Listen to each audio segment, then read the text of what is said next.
The knock came at 9:30 on a Thursday night, 3 sharp raps that sounded like a warrant. I was at the kitchen table with my father's old ledger, reconciling receipts from the hardware store, when the pounding started again. Harder this time. Angrier. Through the frosted glass panel, I could see a tall shadow shifting weight like a boxer waiting for the bell. I knew who it was before I opened the door. Some storms announce themselves before they arrive. Before we jump back in, tell us where you're tuning in from, and if this story touches you, make sure you're subscribed, because tomorrow, I've saved something extra special for you.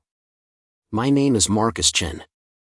I'm 37 years old, and I live in the house my father built with his own hands in Tacoma, Washington.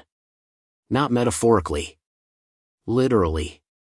He poured the foundation in 1984, framed the walls, ran the electrical, hung every door. When he died 2 years ago from a heart attack that came too early and too fast, he left me the house, the hardware store downtown, and a handwritten note that said, "A man protects what matters." I found that note tucked inside his toolbox, written on the back of a lumber receipt. I keep it in my wallet now, and some days it feels heavier than my keys. I run Chen's Hardware on Pacific Avenue, the kind of place that still sells individual screws from wooden drawers and knows your name when you walk in. We open at 7, close at 6, and I sweep the floors myself every night before I lock up. My father taught me that the small things matter. How you keep your tools. How you speak to customers. How you show up even when nobody's watching. He was a quiet man, the type who measured twice and cut once, who believed that respect was built through consistency, not volume. I try to live by that. Most days I manage. The house sits on a quarter-acre lot with Douglas firs in the back and a workshop my father insulated so he could work year-round. The floors are original hardwood. The kitchen cabinets are cedar he milled himself. There's a brick fireplace he built stone by stone, and if you look close, you can see where his trowel work got smoother as he learned. This isn't just property. It's a testament.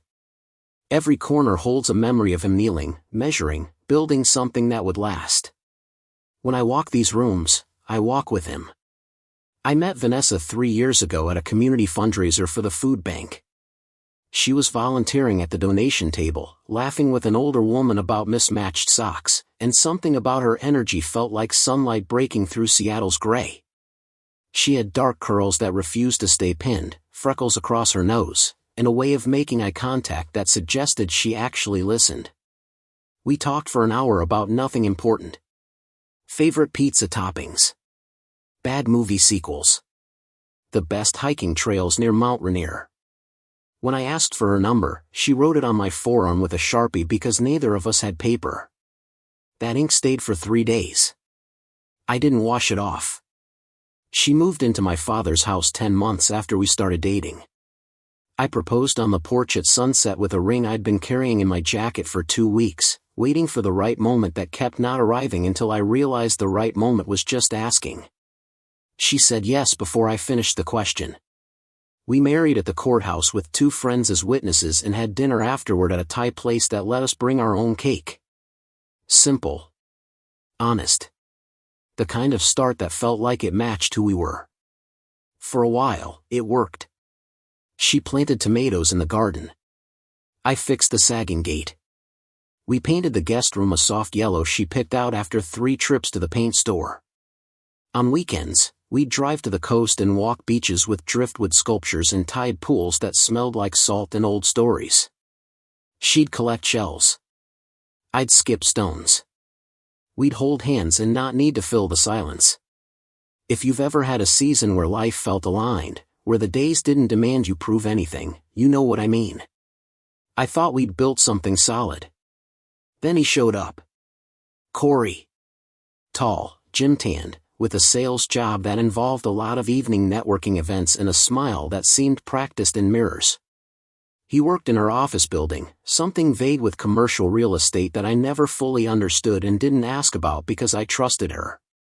They started having lunch together. Then coffee before work. Then texts that arrived late and made her laugh in ways I hadn't heard in months. I'm not proud of the doubt that crept in, but I'm not ashamed of noticing patterns either. A man knows when the temperature in his own house starts to drop. I asked her about him once. Casual. Over dinner. She waved it off. He's just a friend from work. Helps me prep for client meetings. I wanted to believe that. I did believe it for longer than I should have. But friends don't text at midnight. Friends don't show up in her car when she said she was working late. Friends don't leave cologne in the air when you come home early. The evidence assembled itself slowly, like rust on metal. By the time I could name what was happening, it had already dug in deep. I tried talking to her. Not accusations. Questions. Gentle ones. Is everything okay with us? Do you need something I'm not giving you? She'd look at me with tired eyes and say she was stressed.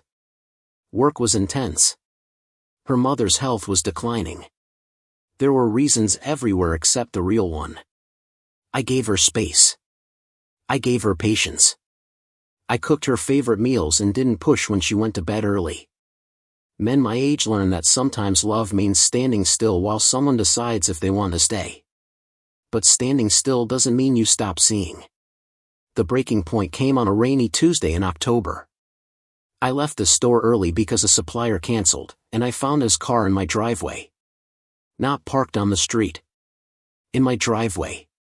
Like he belonged there.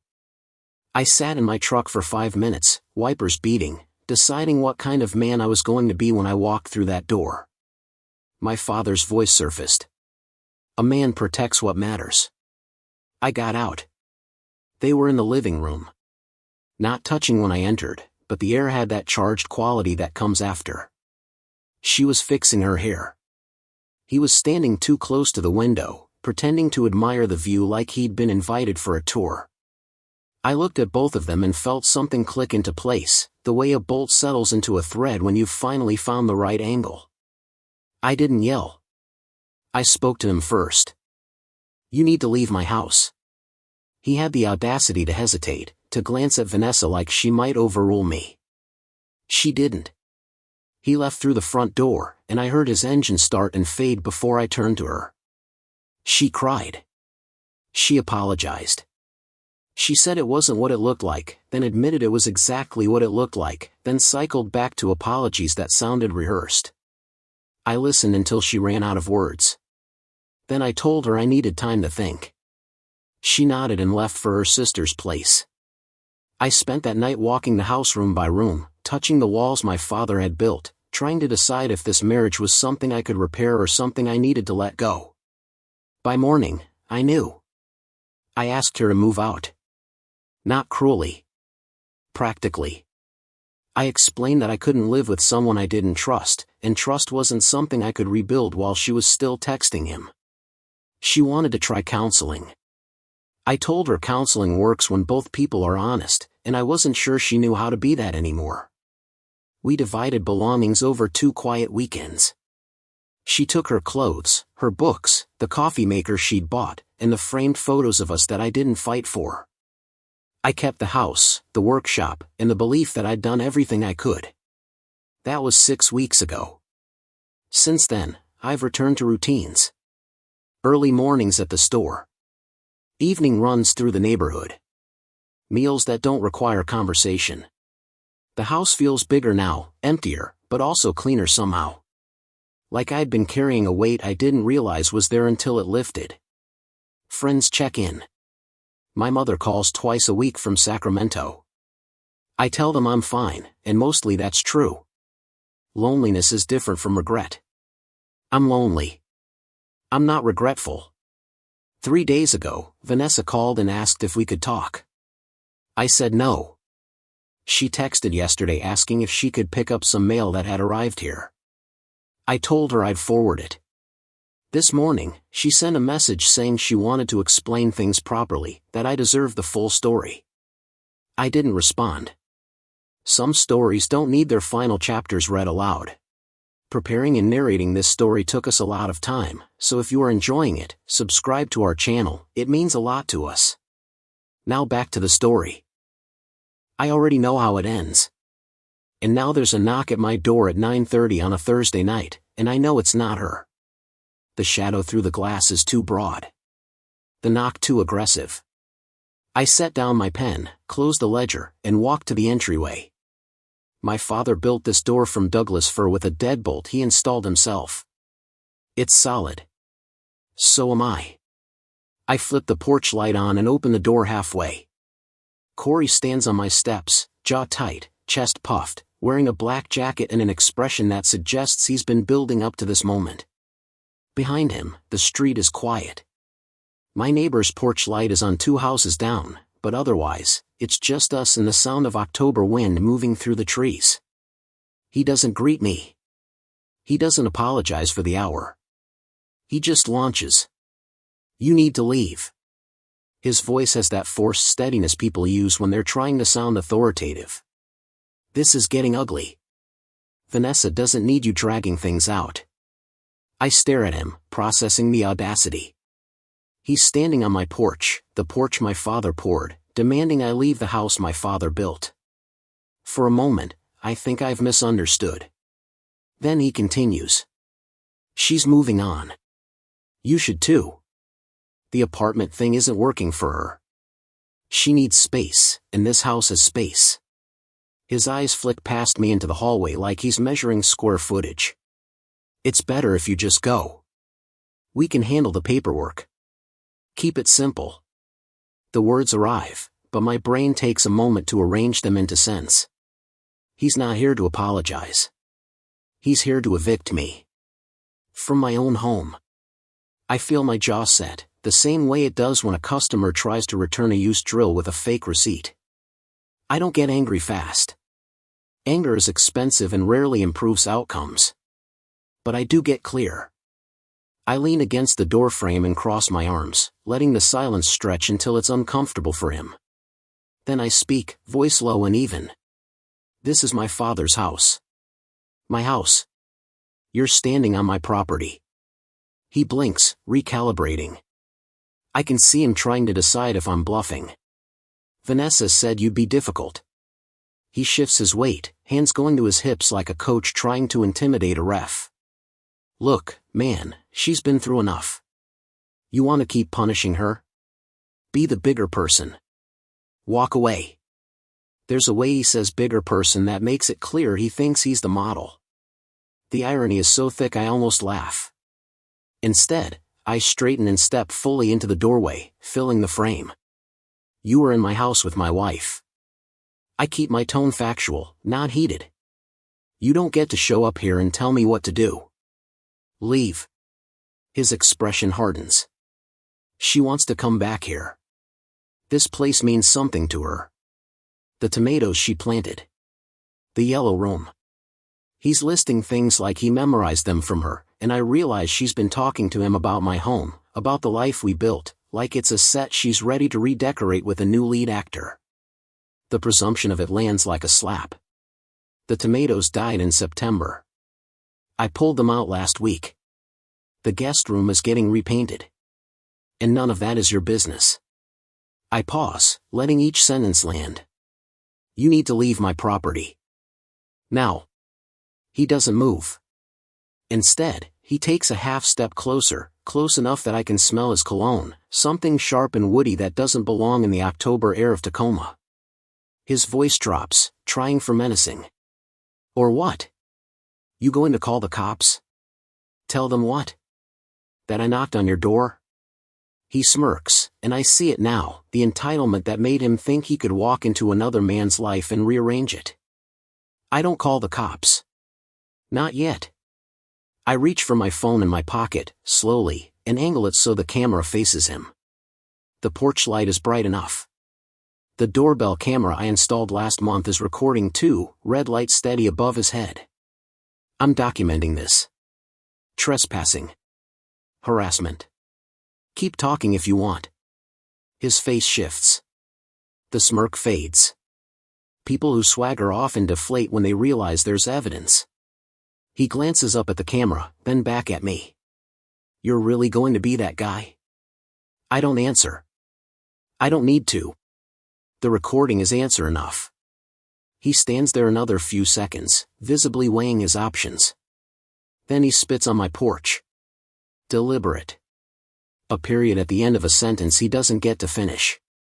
She's done with you anyway, he mutters, turning toward the steps. Good luck keeping this place when the lawyers get involved. He walks to a silver sedan parked at the curb, gets in, and drives off faster than the residential street allows. I watch his taillights disappear, then look down at the spit on the concrete. My father laid this porch. I grab a rag from the hook inside the door, wet it at the kitchen sink, and clean the spot until it's gone. Then I lock the door, both deadbolts, and check the window latches out of habit. The house is quiet again.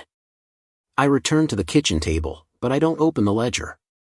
My hands are steady. My breathing is even. But there's a hum under my skin, the kind that comes when you realize a conflict isn't over, it's just beginning. I think about my father's note. A man protects what matters. This house matters. The life I'm rebuilding matters. I'm not leaving. Not for him. Not for her. Not for anyone.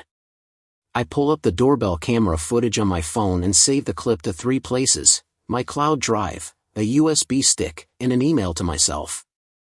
Then I text my lawyer, a guy named Alan who handled my father's estate and told me to call if I ever needed anything. The message is short. Need to talk tomorrow. Possible harassment issue. He replies within 2 minutes. Morning work? 9 a.m. I confirm and set the phone down. Sleep doesn't come easy that night. I lie in the bedroom my father used when my mother was still alive, staring at the ceiling he textured himself, listening to the house settle. Old houses make noise. Floorboards that expand and contract. Pipes that tick as they cool. Wind that finds the gaps in weather stripping. Usually, those sounds comfort me. Tonight, they feel like whispers asking what comes next. I don't have a full answer yet. But I know the shape of it. I'm staying. This is my ground. By morning, I've run 4 miles, showered, and made coffee in the French press my father preferred. The sun is breaking through the clouds, that particular Pacific Northwest light that turns everything silver before it warms. I check the camera footage again. Corey's face is clear. His words are audible. The spit is visible. Evidence stacks like lumber, each piece adding to a structure that will hold weight if I need it to. I arrive at Alan's office at 8:50, 5 minutes early the way my father taught me. Alan is in his mid-50s, gray at the temples, with reading glasses that hang on a chain and a desk covered in case files that somehow never look disorganized. He listens to my story without interrupting, making notes on a yellow legal pad in handwriting I can't read. When I finish, he leans back in his chair and taps his pen against his teeth. Okay. First, the house is yours. Sole ownership. Inherited, titled, no dispute. She has no legal claim unless you two sign something I don't know about. I shake my head. We didn't. Good. Second, this guy showing up and making demands is harassment. The spit is assault, technically, though minor. The recording helps. If he comes back, you call the cops immediately. Don't engage. I nod. He continues. Third, if she tries to claim any interest in the property, we shut it down fast. You kept the house before the marriage. It's separate property under Washington law. She'd have to prove significant contribution to value, and planting tomatoes doesn't count. He almost smiles at that. What about her stuff? I ask. She took most of it. There's some mail, maybe a box of books in the garage. Alan waves a hand. Box it up. Certified mail to her sister's address. Document everything. If she wants it, she can arrange pickup during business hours with a third party present. You're not obligated to interact with her directly. That makes sense. I thank him. He tells me to stay in touch and not to do anything dramatic. I assure him drama isn't my style. The store is busy that afternoon. A contractor needs 2x4s. A retiree is looking for specific hinges for a jewelry box he's restoring. A young couple is buying their first toolset and asks 100 questions I'm happy to answer. Work steadies me. The rhythm of transactions, the smell of sawdust and oil, the weight of a tape measure in my hand. These are things I understand. Corey showing up at my door belongs to a world I don't recognize, but here in the aisles of Chen's hardware, everything makes sense. Around 3, my phone buzzes. A text from an unknown number. You're making this harder than it needs to be. Let her come home. I stare at the message, debating whether to respond. I don't. I block the number and get back to work. 10 minutes later, another text from a different number. She's crying every night. You happy now? I block that one too. By closing time, I've blocked 4 numbers. The pattern is clear. He's trying to harass me into submission. It won't work.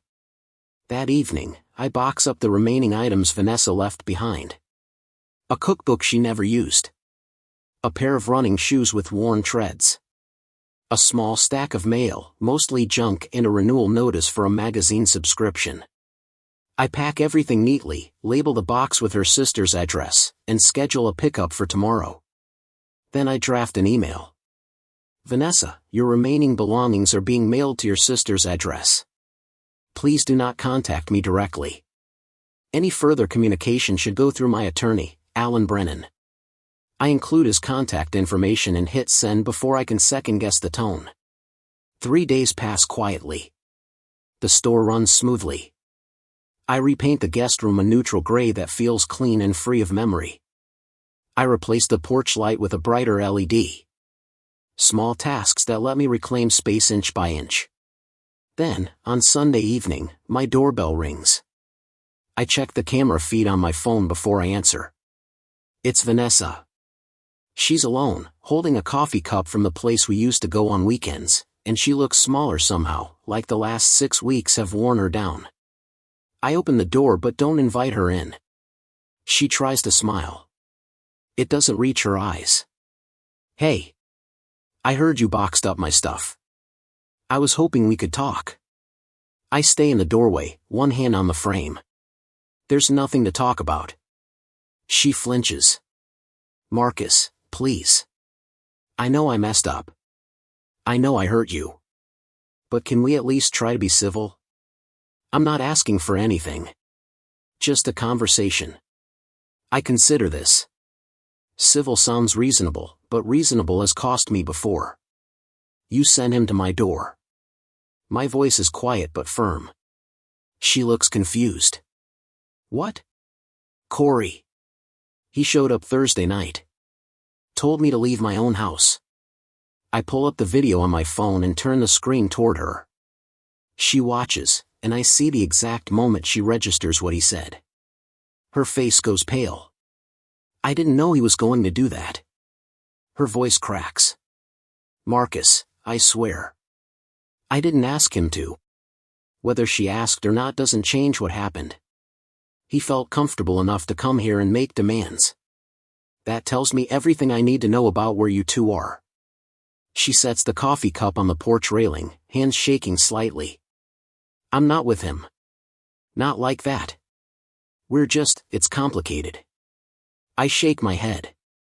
It's not complicated. You had an affair. I asked you to leave. You left. That's the whole story. She steps closer, eyes pleading.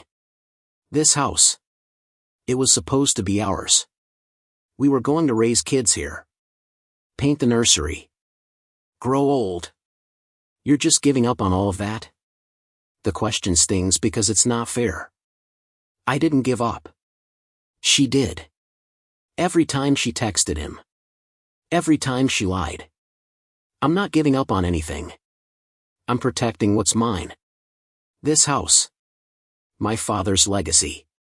My peace. You chose something else. I'm not angry anymore. I'm just done. She wipes her eyes with the back of her hand. Can I at least come in? See the place one more time? I think of Corey's words. She wants to come back here. I think of Alan's advice. Don't engage. I step back and start to close the door. No. She reaches out like she might stop me, then drops her hand. You've changed. Her voice is small. You used to be kind. I pause. I am kind. Kind enough to pack your things carefully. Kind enough not to drag this through public drama. But kind doesn't mean I let people walk over me. My father taught me that. She stares at me, and for a second, I see the woman I married. The one who laughed about mismatched socks. Then the moment passes. She picks up her coffee, nods once, and walks to her car. I close the door and lock it. The house feels lighter. Over the next 2 weeks, the harassment attempts taper off. No more unknown numbers. No more surprise visits. I hear through a mutual friend that Vanessa and Corey are officially together now, that they've moved into a condo closer to downtown. The friend asks if I'm okay. I tell her I am. She says Vanessa seems happy but stressed. I don't ask for details. That chapter is closed. The hardware store has its best month in a year. I hire a part-time employee, a kid named Jonah who's studying carpentry at the community college and needs hands-on experience. He's eager, asks good questions, and reminds me of myself at that age. Teaching him feels like carrying forward something my father started. On slow afternoons, I show him how to sharpen a chisel properly, how to read with grain, how to measure twice and cut once. He listens the way I used to listen. I start going to a Wednesday night group at the community center. It's for people navigating divorce or separation, led by a retired therapist named Diane who has a gentle way of asking hard questions. I don't share much at first. Mostly I listen. But hearing other people's stories, the betrayals and rebuilds, the grief and small victories, helps me feel less alone. One evening, a guy my age talks about reclaiming his house after his ex moved out. He describes the same feeling I had. Like the walls could finally breathe. I nod, and he sees it. After the meeting, we grab coffee. His name is Tony. We become friends. Winter settles in. The Douglas firs in the backyard were frost like lace. I run the wood stove my father installed, feeding it with logs I split myself in the workshop. The rhythm of the axe, the smell of cedar and pine, the warmth spreading through rooms that have known 3 generations of my family. This is what matters. Not the drama. Not the noise. The steady work of living well. One Saturday in early December, I'm at the farmer's market buying vegetables when I see them. Vanessa and Corey, browsing a candle stand, his arm around her waist. She's laughing at something he said, and he's looking at her the way I used to. For a moment, my chest tightens. Not with jealousy. With something softer. Sadness, maybe, for what we almost were. Then I turn back to the produce, select apples and potatoes, and head home. By the time I'm unpacking groceries in my kitchen, the moment has already faded. My father used to say that a house holds the spirit of the people who care for it. I feel that now more than ever. Every time I fix a loose hinge or patch a wall or replace a filter, I'm in conversation with him. He's in the straight lines of the framing. In the sturdy foundation. In the deliberate choices that prioritized function over flash. This house isn't just shelter. It's a legacy. And I'm its keeper now. People ask if I'll sell. Move somewhere new. Start fresh. I tell them no. Fresh isn't about location. It's about clarity. I've got that here. In the morning light through the kitchen window. In the creak of the third stair. In the workshop where I'm building a bookshelf from walnut my father milled years ago. This is where I belong. Not because I'm stuck in the past. Because I'm building a future on a foundation that already holds. January arrived with freezing rain that turned the streets into glass and kept customers away from the store for 3 days straight. I used the downtime to reorganize inventory, update the computer system my father had resisted installing, and refinish a workbench in the back room that had been collecting clutter for years. Physical work has always been my way of processing. When my hands are busy, my mind settles. By the time the weather cleared, the store looked better than it had in months. Jonah proved himself during those quiet days. He didn't complain about the tedious work of counting washers and labeling bins. He asked questions about the business side, how to read invoices, how to handle difficult customers, how to know when to order more stock. I appreciated his hunger to learn. My father would have liked him. On the third afternoon, as we swept up sawdust and metal shavings, he asked if I'd always planned to run the store. I told him no. That I'd studied engineering at University of Washington, worked for a tech firm in Seattle for 5 years, and only came back when my father's health started declining. He nodded, pushing the broom in long steady strokes. You miss it? The tech work? I thought about that. The office with the view of Elliott Bay. The projects that involve screens instead of lumber. The salary that let me save aggressively and eat out whenever I wanted. I miss parts of it. The problem solving. The team I worked with. But this feels more real. He looked around at the aisles of tools and hardware, the concrete floor, the fluorescent lights that hummed slightly. Real is good, he said. I agreed. That weekend, Tony invited me to a basketball game at the local rec center. Nothing serious, just a pickup game with guys from the neighborhood. I hadn't played in years, not since college, but my body remembered the movements. The squeak of shoes on polished wood. The satisfying thunk of the ball through the net. The brief pure focus required to make a pass or take a shot. We lost by 12 points, and I didn't care. Afterward, we grabbed burgers at a diner with red vinyl booths and waitresses who called everyone honey. Tony asked how I was doing with everything. The divorce, the house, the whole situation. I told him honestly. Some days were harder than others. That I still reached for my phone sometimes to text Vanessa something mundane before remembering we didn't do that anymore. That the house felt too big on Friday nights when I used to have plans. But that overall, I was okay. Better than okay, actually. Clearer. He understood. His divorce had been final for 2 years, and he said the first year was the hardest. After that, you start to remember who you were before. You rebuild from there. We talked about other things too. His daughter's upcoming graduation. The boat he was restoring in his garage. The way Seattle traffic kept getting worse.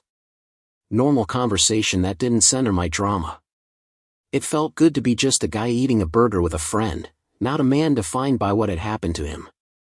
When we parted ways in the parking lot, he clapped my shoulder and told me to call if I needed anything. I believed him. Good friendships are built on that kind of simple reliability. February brought an unexpected challenge.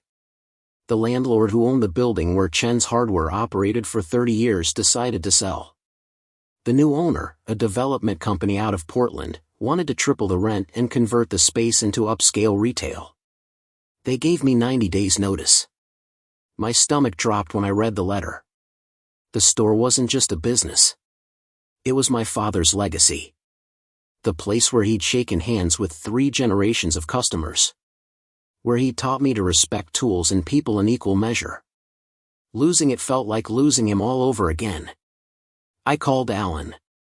He reviewed the lease, which my father had signed decades ago and I'd inherited along with the business. The terms were clear. The new owner had the right to adjust rent at the end of the lease period, which was coming up in April. Alan suggested I negotiate or look for a new location. Both options felt impossible. Negotiating with a development company that saw dollar signs instead of histories seemed futile. And finding a new space in Tacoma's tight commercial market, with rent I could afford, felt equally unlikely. That night, I sat at the kitchen table with my father's business records spread out in front of me. Profit and loss statements. Tax returns. Customer logs written in his meticulous handwriting. The store had been profitable, but not wildly so. It served the community more than it enriched us. My father had always priced fairly, sometimes too fairly, giving discounts to regulars or customers who were struggling. He believed a business should serve its neighborhood. I believe that too. But belief doesn't pay triple rent. I considered my options. I could dip into savings, the money I'd set aside from my tech job years, and try to weather the increase for a few months while searching for alternatives. I could take out a loan, though that felt risky given the uncertainty. I could close the store, sell the inventory, and walk away. That last option made my chest hurt. Or I could fight. Not with lawyers or money, but with community. With the customers who'd been coming here for decades. With the city council members who talked about preserving local businesses. With media attention if it came to that. I started making calls. First to loyal customers who I knew cared about the store. Phil, the retired contractor who bought his supplies here for 40 years. Margaret, who ran the church down the street and organized donation drives. David, a city council member who'd bought his first hammer from my father. I explained the situation. Not asking for charity, just awareness. They listened. They cared. Phil said he'd talked to other contractors. Margaret offered to include the store's plight in the church bulletin. David promised to look into whether any city programs might help. Within a week, something unexpected happened. People started showing up. Not just to shop, but to express support. A reporter from the Tacoma News Tribune came by and wrote a piece about family-owned businesses facing displacement. The article included a photo of me standing in front of the store with my father's old tool belt hanging on the wall behind me. The headline read, "Chen's Hardware Faces Uncertain Future After 30 Years Serving Community." It wasn't dramatic, but it was honest. The response surprised me. Letters to the editor. Social media posts from customers sharing memories of my father helping them with projects. A petition that circulated online gathering hundreds of signatures asking the development company to reconsider. I didn't organize any of it. The community did. That's when I understood what my father had built wasn't just a store. It was trust. Decades of fair dealing, patient advice, and showing up created something that people wanted to protect. The development company reached out through their attorney. They proposed a compromise. If I could demonstrate community support and commit to a 5-year lease, they'd raise the rent by 50% instead of tripling it. Still a significant increase, but manageable if I made adjustments. Cut some costs. Raised prices slightly. Maybe expanded online sales. I ran the numbers with Alan and my accountant. It would be tight, but viable. I accepted. The relief was physical. My shoulders, which had been carrying tension for weeks, finally dropped. I called Phil first, then Margaret, then David. Thank you, I told each of them. They'd saved my father's legacy. They insisted they'd only done what neighbors do. But I knew better. In a world that often feels transactional and disposable, they'd chosen to value something that couldn't be easily quantified. That meant everything. March brought renewal in small ways. Cherry blossoms appeared on the trees lining my street. The days stretched longer. I planted new tomatoes in the garden, different varieties than Vanessa had chosen, and felt no guilt about it. The store stabilized under the new lease terms. Jonah asked if he could work more hours, and I increased his schedule. He was becoming indispensable, the kind of employee my father would have promoted to assistant manager. I also started dating, though that word feels too formal for what it was. Coffee with a woman named Elena who worked at the library and shared my love of old mystery novels. A hike with someone Tony set me up with, a teacher named Rachel who talked passionately about her students but admitted she wasn't over her ex yet. I wasn't over mine either, not completely, so we parted as friends. The point wasn't to find someone new immediately. It was to remember I could be a person outside the story of my marriage ending. Then, on a Thursday afternoon in late March, Vanessa called. Not texted. Called. I almost didn't answer. My thumb hovered over the decline button. But curiosity won. I stepped into the back office and took the call. Her voice sounded strained. Marcus, I need to talk to you about something. It's important. I waited. She continued. Corey and I broke up. He wasn't who I thought he was. There was a long pause. I'm not asking to get back together. I just wanted you to know. And to apologize. For real this time. I leaned against the desk, processing. Part of me felt vindicated. I'd known Corey wasn't solid, that the relationship built on betrayal wouldn't last. But vindication is a cold comfort. It doesn't change what happened. I asked why she was telling me. She sighed. Because I was wrong. About everything. You deserved better. The house should have always been yours. I should never have let him come to your door. I'm sorry. The apology sounded genuine, but apologies don't erase history. They just acknowledge it. Thank you for saying that. My voice was neutral. But it doesn't change anything. She knew. I know. I just needed you to hear it. We hung up shortly after. No tears. No drama. Just two people who used to share a life, acknowledging that chapter was closed. I felt oddly peaceful afterward. Not because she'd apologized, but because I no longer needed her to. My healing hadn't waited for her regret. That evening, I sat on the porch my father built and watched the sun set over the neighborhood. The sky turned pink and orange, colors that seemed too vibrant to be real but were. A neighbor walked by with a dog and waved. I waved back. Across the street, a kid practiced shooting hoops in the driveway, the ball's rhythm steady and hypnotic. Somewhere a lawnmower hummed. Ordinary sounds of ordinary life. I'd fought to keep this. The house. The store. The routines that grounded me. And I'd won. Not loudly. Not dramatically. Just steadily. April arrived with rain that washed pollen from windshields and filled the gutters with yellow-green water. The store's 5-year lease officially began. I hung a new sign out front, same design as the old one but with fresh paint. Chen's Hardware EST 1984. Jonah helped me install it, holding the ladder steady while I bolted it to the brick. When we stepped back to admire it, he said it looked good. Professional. I agreed. My father would have appreciated the care we took getting it level. Business picked up as spring projects began. Customers needed mulch, paint, gardening tools, lumber for decks and fences. I hired a second part-time employee, a woman named Iris who'd recently retired from teaching and wanted something to fill her days.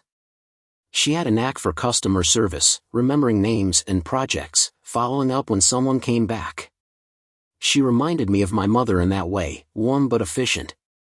The store started to feel less like a burden I carried alone and more like a team effort. In May, I received a letter forwarded from Vanessa's sister's address. It was from Corey. Handwritten, surprisingly. I almost threw it away without reading it, but something made me open it. The letter was short. Marcus, I owe you an apology. What I did showing up at your house, disrespecting your space, was wrong. I let my feelings for Vanessa cloud my judgment. She and I are done now, and I've had time to think about my actions.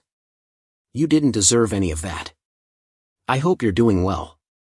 The signature was just his first name. I read it twice, looking for sarcasm or manipulation. I didn't find any. It seemed genuine, or as genuine as an apology from someone like him could be. I considered responding, then decided against it. Some apologies don't need acknowledgement. They're for the person giving them, not receiving them. I filed the letter in a drawer with other documents from that period. Not forgotten, just archived. Summer brought long days and steady work. I taught Jonah how to build a bookshelf from scratch, the same way my father had taught me. We selected wood together, measured carefully, cut precisely. He made mistakes, as all beginners do, but he learned from them. By the end of June, the shelf stood in the store's front window, a display piece that drew compliments from customers. Jonah beamed with pride. I remembered that feeling, the satisfaction of creating something useful with your hands. It's a good feeling. One worth passing on. Tony and I started a Wednesday night poker game with 4 other guys from the divorce support group. Low stakes, high conversation. We talked about kids, jobs, home repairs, and occasionally the relationships that had ended. But mostly we talked about rebuilding. One guy, Sam, had just bought his first house post-divorce. Another, Hector, had started his own landscaping business. We were all in different stages of moving forward, but the direction was the same. The poker was terrible, but the company was excellent. In July, my mother visited from Sacramento. She hadn't seen the house since my father's funeral, and I worried it might be hard for her. But she walked through the rooms with a soft smile, touching the walls, the cabinets, the fireplace. "He did good work," she said quietly. I agreed. We cooked dinner together, her famous chicken adobo that filled the house with garlic and vinegar. Over the meal, she asked about Vanessa. I gave her the abbreviated version. She listened without judgment, then said something I needed to hear. "Your father would be proud of how you handled it." With dignity. That night, after she'd gone to bed in the guest room with the fresh gray paint, I sat in the workshop and ran my hand over the workbench my father built. The wood was smooth from decades of use, marked with burns from soldering irons and dents from hammers. Every mark told a story. I thought about the stories this house held. My father's sweat and vision. My childhood and my marriage. The confrontation with Corey. The rebuilding after. All of it layered like sediment, creating something solid. August was the anniversary of my father's death. 2 years. I took the day off and drove to the cemetery where he's buried beside my grandmother. The headstone is simple granite with his name, dates, and a line I chose, "He built with care." I brought flowers, white lilies my mother said were his favorite, and sat on the grass beside the grave. I told him about the store, the lease, the community support. About Vanessa and Corey. About the house. I told him I was doing okay. That I was trying to live by his example. The wind moved through the trees, and I let myself believe he heard. September brought a shift I didn't expect. Elena, the librarian I'd had coffee with months earlier, called and asked if I wanted to try again. She'd ended a complicated situation with her ex and felt ready to move forward. We met for dinner at an Italian place downtown. The conversation flowed easier this time. We talked about books, about her work with literacy programs, about my store. She asked thoughtful questions and listened to the answers. When the check came, we split it without awkwardness. As we walked to our cars, she said she'd like to see me again. I said I would too. We took it slow. Coffee dates. A movie. A weekend farmer's market where we bought too many vegetables and made soup at her apartment. She didn't push for information about Vanessa, and I appreciated that. When I did share pieces of the story, she listened without judgment or comparison. She had her own history, her own rebuilding. We understood each other in that way. By October, we were seeing each other twice a week. It wasn't fireworks. It was something steadier. Something that felt sustainable. The house continued to be my anchor. I replaced the water heater that had been making strange noises. Repaired the fence in the backyard where a windstorm had knocked down a section. Painted the trim around the windows. Each project was a conversation with my father, a continuation of his work. The workshop became my sanctuary, the place where I could think clearly while my hands stayed busy. I built a new coffee table for the living room, a side table for the bedroom, a tool chest for Jonah as a bonus for his dedication. In November, Vanessa sent a final text. "I heard about the store. I'm glad you saved it. Your dad would be so proud." I stared at the message for a long time before responding. "Thank you." That was all. She replied with a simple heart emoji. I didn't block her number, but I didn't save it either. She existed now in the category of people I used to know, not enemies, not friends, just part of a previous chapter. Thanksgiving came. My mother flew up again, this time with my aunt and uncle from Portland. We filled the house with cooking smells and laughter. I roasted a turkey using my father's old roasting pan. My mother made her adobo and lumpia. My aunt brought pies. We ate at the dining table my father built, the one that seats 8 comfortably, and I felt grateful for the space. After dinner, my uncle asked if I'd ever sell the house. Move somewhere easier. Smaller. I shook my head. This is home. He nodded like he understood. Some places aren't measured by convenience.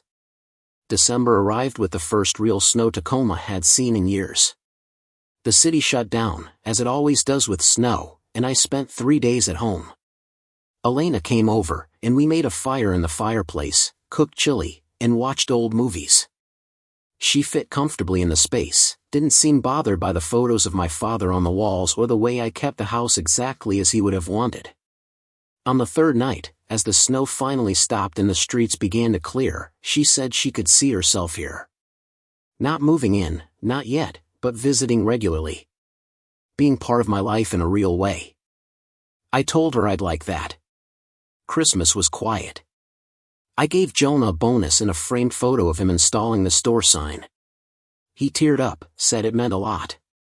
I gave Iris a gift card and thanked her for making the store feel like a community space again. I gave Elena a first edition of her favorite mystery novel, something I'd found at an estate sale and had been saving. She gave me a leather-bound journal with my initials embossed on the cover. For your thoughts, she said. Or plans. Or whatever you need to write down. It was perfect. On Christmas evening, I sat alone in the living room, fire crackling, and wrote my first entry in the journal. I wrote about the year.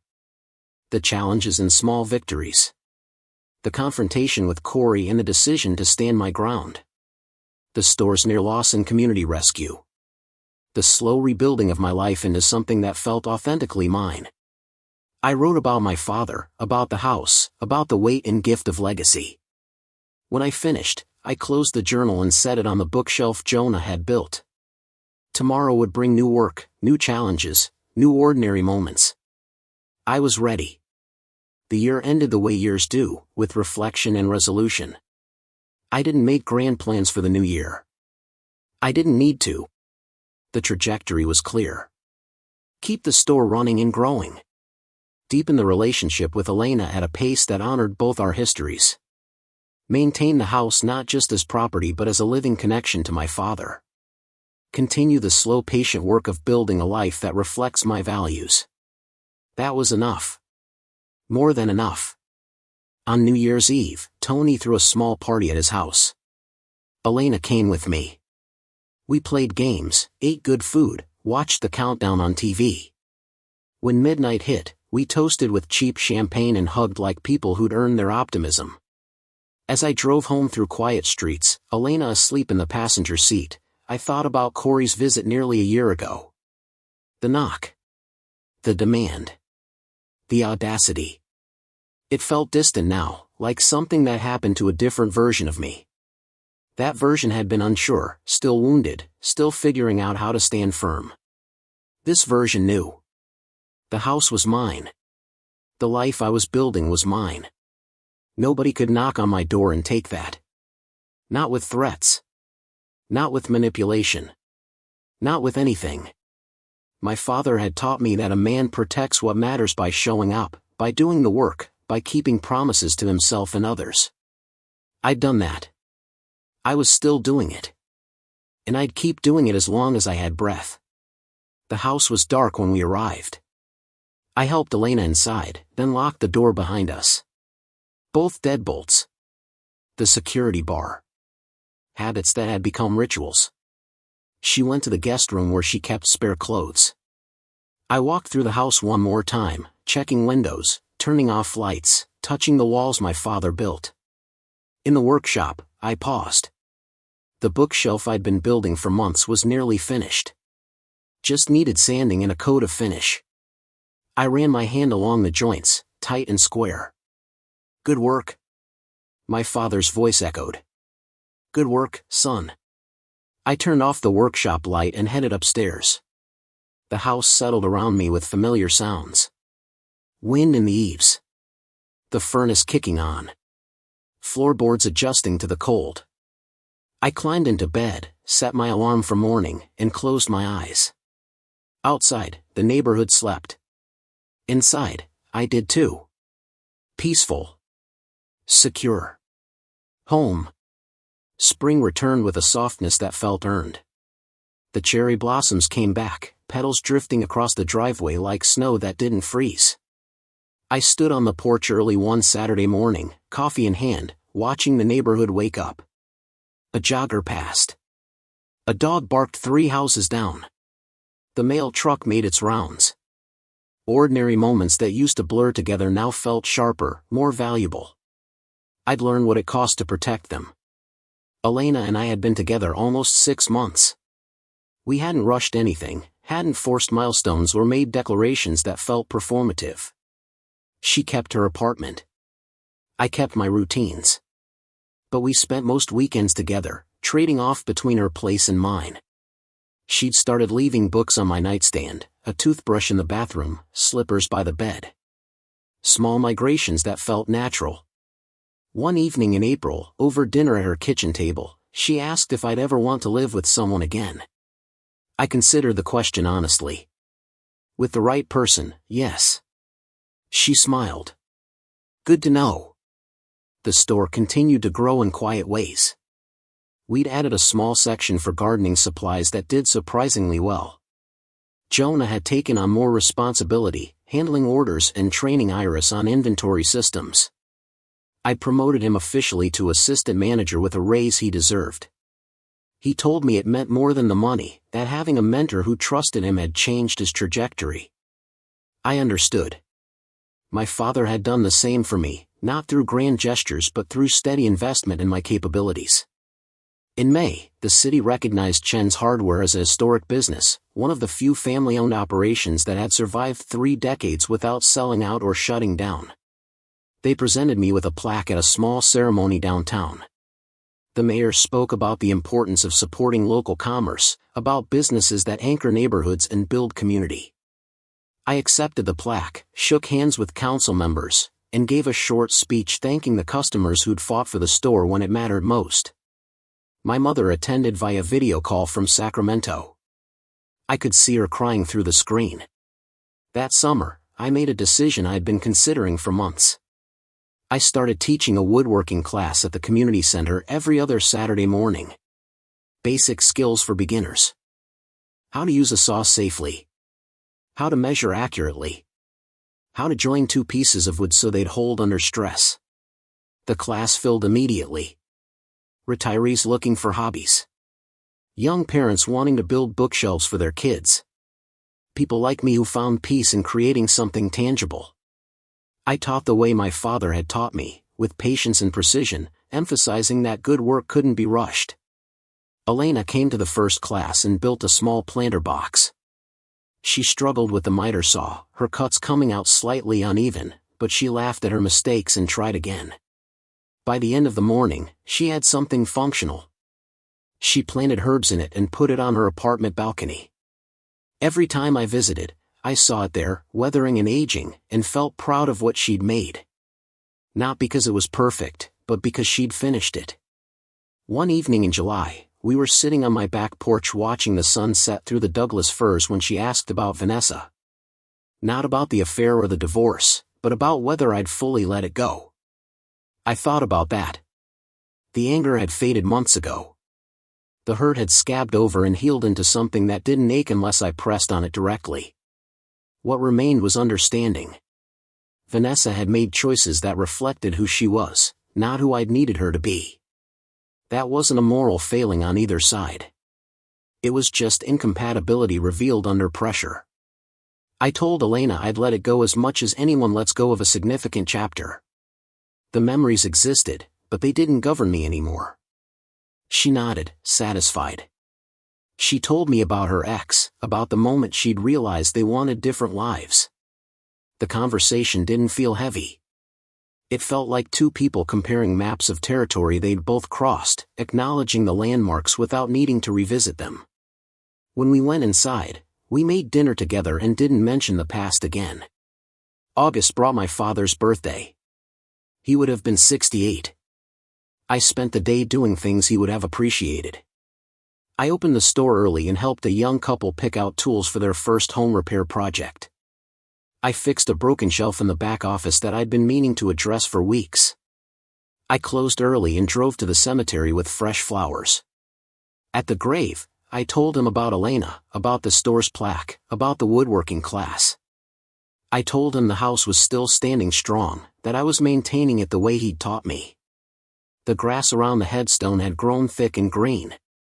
Someone had been tending it. Probably my mother during her visits. That evening, Tony called and invited me to his boat. He'd finally finished restoring it, and he wanted to take it out on Puget Sound for a sunset cruise. Elena and I joined him and 3 other friends. We motored out past the marinas, cut the engine, and drifted while the sky turned purple and gold. Tony opened a cooler full of beer and sandwiches. We ate and talked about nothing consequential. Sports. Weekend plans. A movie someone had seen. The conversation had that easy rhythm friendships develop when they're not trying to be anything other than what they are. As the sun touched the horizon, Tony raised his beer. "To new chapters," he said. We all raised our drinks.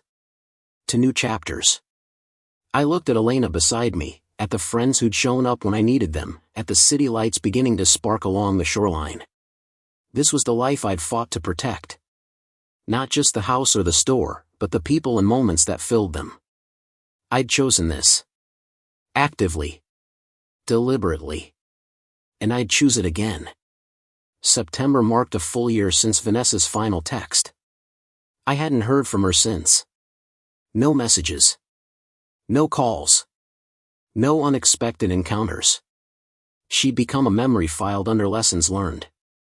I didn't wish her harm. I didn't wish her anything. She existed in a separate story now, one I wasn't part of and didn't need to be. That distance felt healthy. It meant I'd moved forward completely, not just in location or routine but in emotional geography. The woodworking class continued to grow. We'd moved to weekly sessions to accommodate demand. Students brought friends. Parents brought their teenagers. I taught them the same principles my father had instilled in me.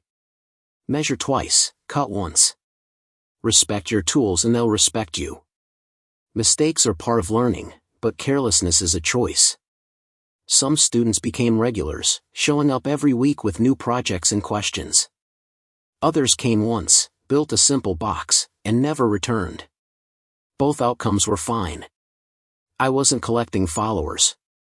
I was passing on knowledge.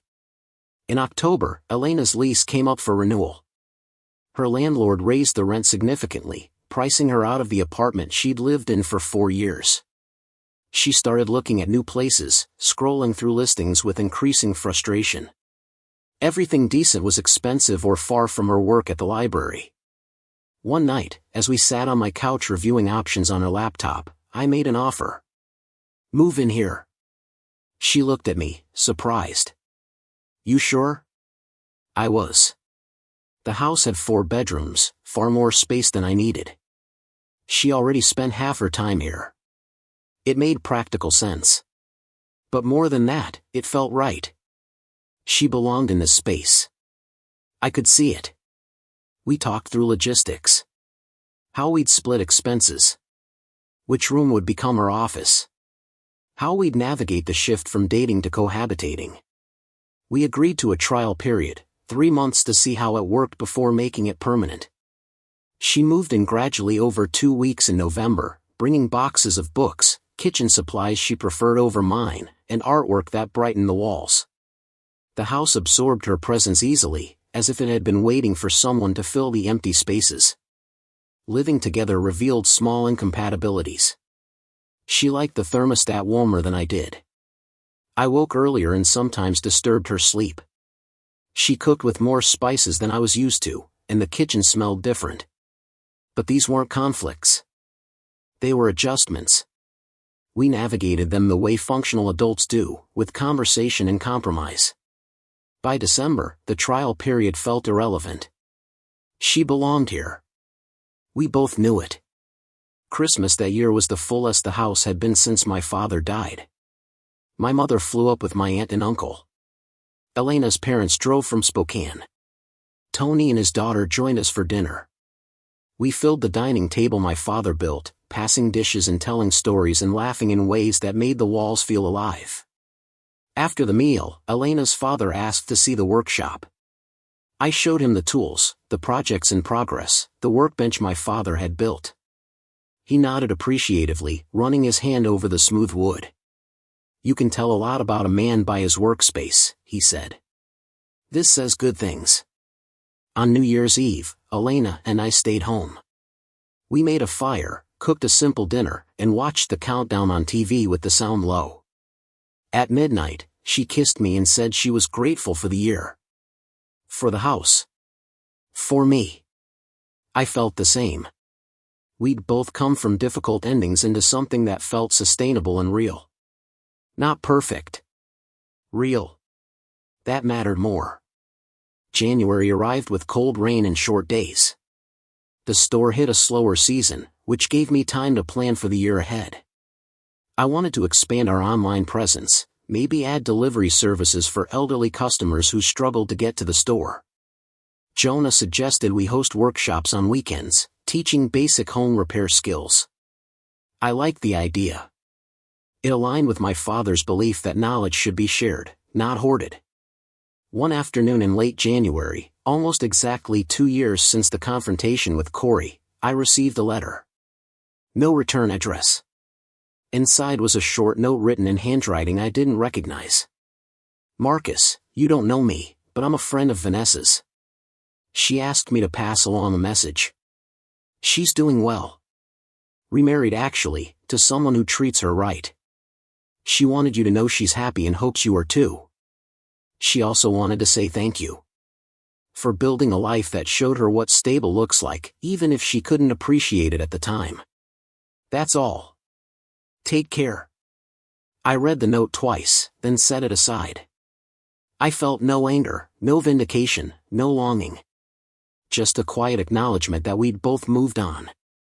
I was glad she'd found happiness. I'd found mine too. In the house my father built. In the store we'd kept alive. In the relationship with Elena that grew steadier each day.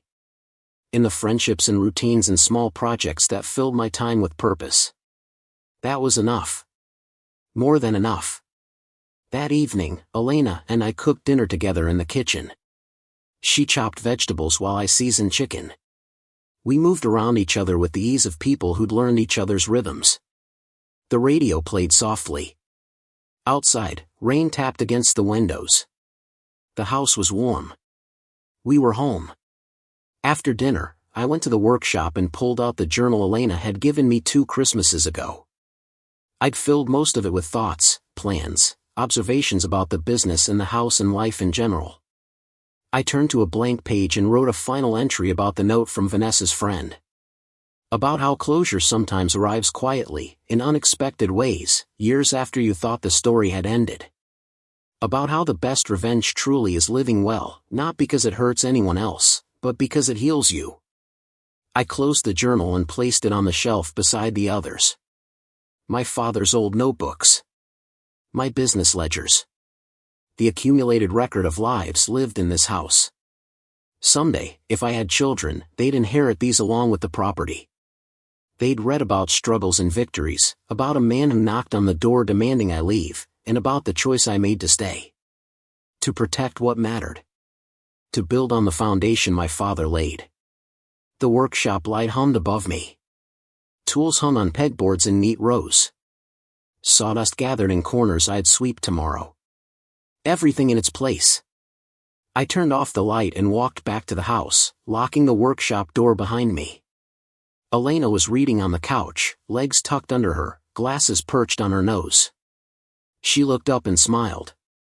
I sat beside her. She leaned against my shoulder. The fire crackled. The rain continued. We stayed like that for a long time, not needing to speak, just being present in the life we'd chosen. This was my father's house. My house. Our house now. Built with care. Defended with conviction. Filled with love that had been earned through patience and work. No one could take it from me. Not with demands at the door. Not with manipulation or threats. Not with anything. It stood on solid ground, maintained by steady hands, occupied by people who understood its value. That was the whole story. Simple. True. Enough. Up next, you've got 2 more standout stories right on your screen. If this one hit the mark, you won't want to pass these up. Just click and check them out.